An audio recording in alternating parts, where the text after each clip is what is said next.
So I'm making this video off the cuff.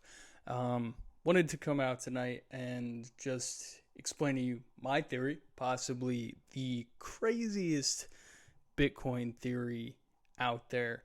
Um, before we get into that, I'm going to give you a little bit of context, mostly economics. So right now we have a massive bubble, whether it's tech stocks, Nvidia, Tesla, etc. Kathy Wood's probably going crazy right now. She's filthy rich.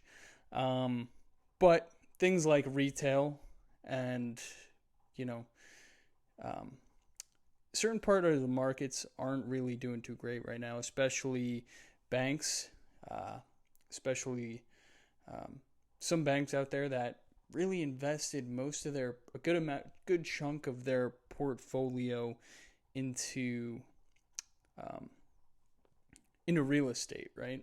So they invested a good chunk into corporate real estate and offices, and now everyone's a remote. And a lot of that's going to be coming. More banks are going to be failing. Um, I also want to say, this isn't financial advice. Everything I say in this video, all speculation, all theory. Do not make any decisions based off what I say. So now that we kind of went over the economics, the bubble, and if we, don't keep spending money and the government doesn't keep spending money to, prop up the markets, we're in for a pretty big shock. So first off, let's get into Bitcoin, right? So the Bitcoin founding, the white paper basically says that it's a decentralized form of money, right? It's meant to be used as money around the globe without reliance on the government. So in the white paper, it basically says it's going to be money described by Satoshi Nakamoto and the other founders. But it failed that purpose. It's slow, it's costly, it's ineffective. We all know this. So then it was kind of moved to be like digital gold, right? There's only 21 million. It's a store of value.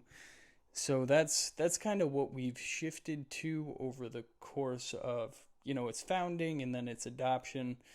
That's kind of what we've moved to, that it's going to be a store of value against, the US dollar with inflation and what happened during COVID. So that's kind of where we went. So I want to get into decentralization real quick.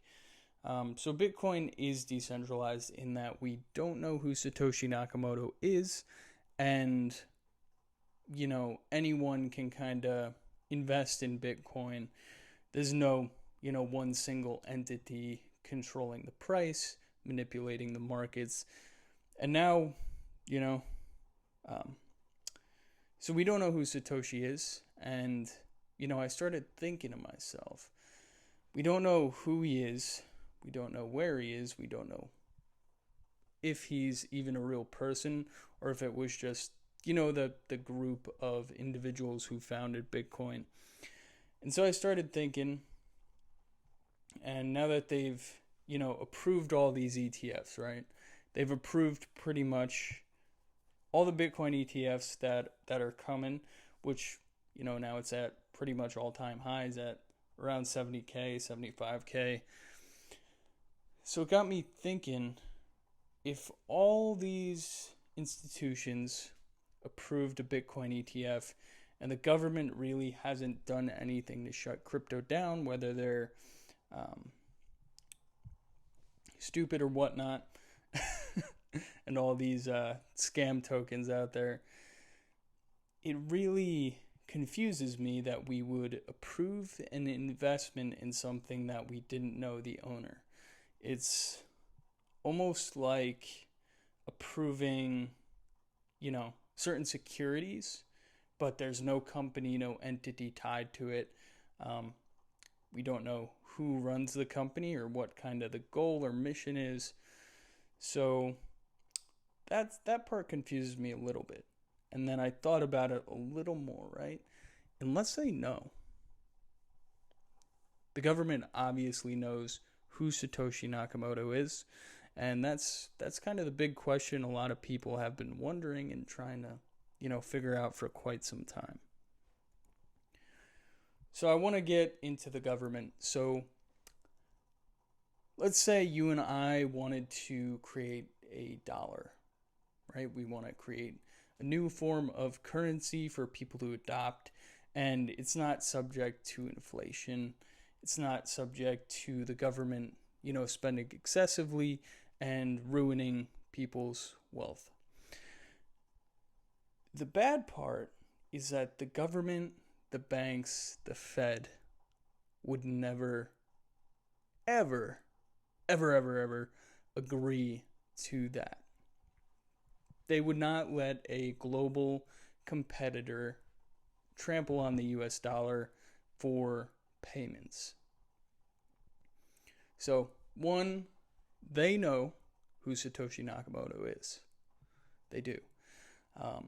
We don't, but we know some of the founders and people who were part of the original design. Now, I want to go a little bit deeper. My personal view, just thinking out loud, is that the government, along with these developers, created Bitcoin. That's just my theory, my personal thoughts to you guys. I don't know if you feel the same way, but something tells me the government created this. Now, why would I say that? Well, first of all, let's say we were running the government, right? We wanted to create a digital currency, get rid of cash. Everything can be tracked, monitored, executed. Now, imagine I came out to my people and I said, hey, we're going to release this digital cash. Your cash is worth nothing anymore. We're going to be able to allow you to convert your cash into this digital token. Okay. So the people would wake up and say, well, then you can tax everything. You can do what you want, and you'll have full control, full monitoring of everything I do, everything I buy. And we see it in China now. China, Canada, that they froze people's bank accounts.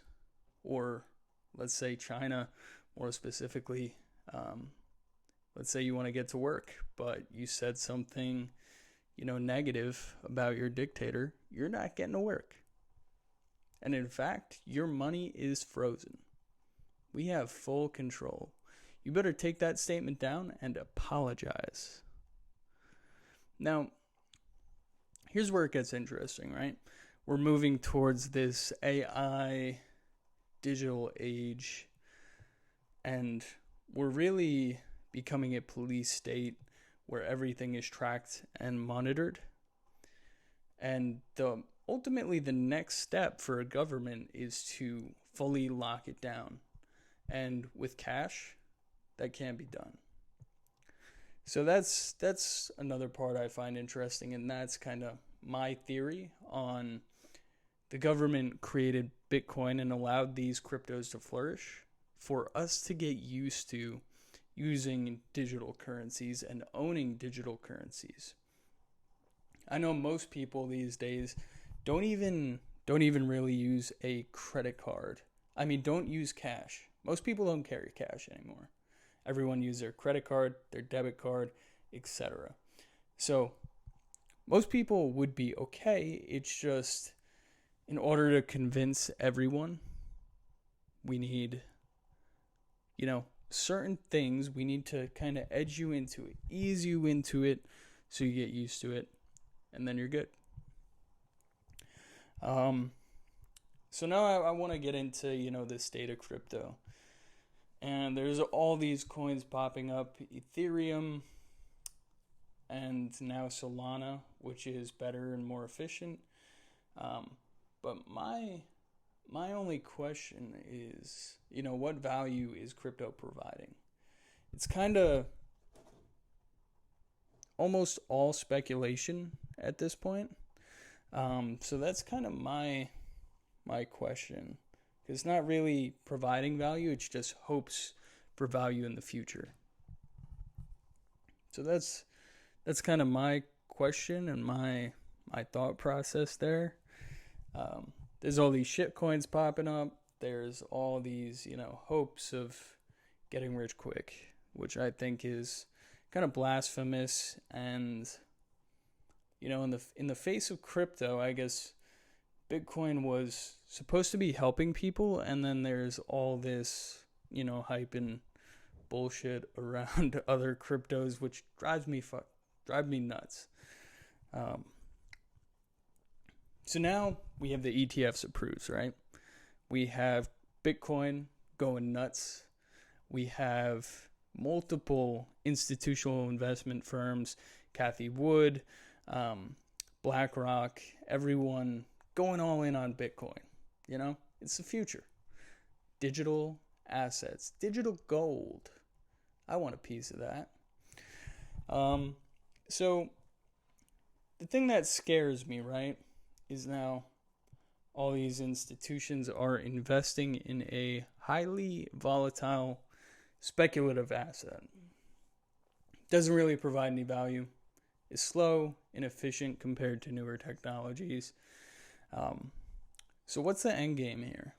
It's just going to be digital gold rather than having gold. And that's kind of my question on, the state of crypto is, has there really been value besides building value on top of other cryptos?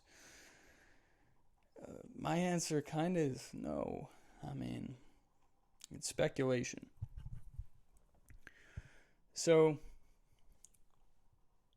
now I want to give you kind of my prediction for Bitcoin this cycle. So right now it's around 70K after recent highs of 73K. Woo. So my theory is it's going to go to around 90 to 100K, and then it's going to, probably drop back down to 65, between 60 and 70K, sit in that for a little bit. And then we could see, upwards of 120,000, around 120,000. That's just my thought process, but I think once it gets to 90 to 100K, that's when, I would get out personally. So why am I saying all this? Why am I speculating? Why am I, going through the trouble of making this video for all, the hardcore crypto people who are, totally invested in crypto and Bitcoin? Well, there's two major red flags in my mind. Two major red flags. The first one is going to be Tether. So I know you've all heard it before. You're going to say it's FUD, but Tether is sketchy. And in reality, if, there is something sketchy going on within Tether, not saying that there is, but if there is, it could end crypto. It could. I mean, that's just my thought. And two, Satoshi. Who is Satoshi? And in my opinion, it's the government. It's the government. Who's behind most of everything that happens now? It's the government. So that's my thoughts. That's my theory. And I think, my theory is that a lot of, hardcore investors are right. A lot of these investors who have been saying for years that Bitcoin is a sham, Bitcoin's going to zero, I think they're right. And if the government is behind it and there's something wrong with Tether, we might have the worst financial crisis in history. So now this circles back in, right? Remember at the beginning of the video we were talking about the bubble, retail, and commercial real estate, banks failing, and certain other industries like Nvidia and tech companies in a bubble right now for AI, kind of like the dot-com bubble. It's a problem. So in my mind, crypto being propped up and being allowed to be invested in by institutions, exposing new consumers and new traders to Bitcoin, and multiple financial institutions is scary. It really is. Now, if something goes wrong, let's say Satoshi comes out or drops his bags, which is unlikely, but Tether, on the other hand, if something goes wrong with Tether and triggers this mass sell-off, it could leave people and institutions bankrupt. And that boggles my mind. Now, if anything is wrong, my theory will probably be close to spot on. So remember how we were talking before how the government would never let another currency dominate the world? A government would never let something compete with the global reserve currency, the US dollar, and something that's decentralized, especially something they can't control, would be allowed to flourish. The answer is no. So let's say this financial crisis happens and something, not saying Tether, not saying Satoshi or the government, causes the crypto market to completely implode, right? What are they going to blame? Think about it for a second. What are they going to blame? They're going to blame cryptocurrencies. And then they're going to come out and say, we have mass bailouts, mass economic troubles, mass bankruptcy, and we need these bailouts. We need to fix things, and it'll be a catastrophe. It would be a fucking devastating catastrophe. And ultimately, it is the perfect time for a great reset. The World Economic Forum has been talking about a great reset for years. And I think their goal is by 2030, which puts this kind of in that timeline of how it would work. And ultimately, this will allow governments all around the world, and the US government specifically, to roll out a CBDC. People will be used to crypto, they'll know crypto, but the government will either ban crypto once this collapse happens, or they are going to say crypto is extremely unsafe. It caused this massive problem, this unsustainable catastrophe to take place. Either it should be banned, or we're going to shut everything down. Now imagine all these crypto firms going out of business. The people that work there, mass layoffs, retail, everything down the drain at once. Perfect time for a great reset. You will own nothing, and you will be happy. Now, I'm not saying I'm right. I'm not saying, my theory is valid, but that's the back of my mind, my, higher intelligence, explaining to me what could possibly be going on here. Because there is a lot of questions, and I feel these days a lot of people don't think for themselves. They don't, investigate these things that could have tremendous impact on the state of the world. So I'm going to leave it at that. If you like this video, please like and subscribe. Give me your thoughts down in the comments if I'm right, if I'm wrong, and give me your reasoning. Other than that, I'll catch you guys on the flip side, and you will own nothing, and you'll be happy. Take care.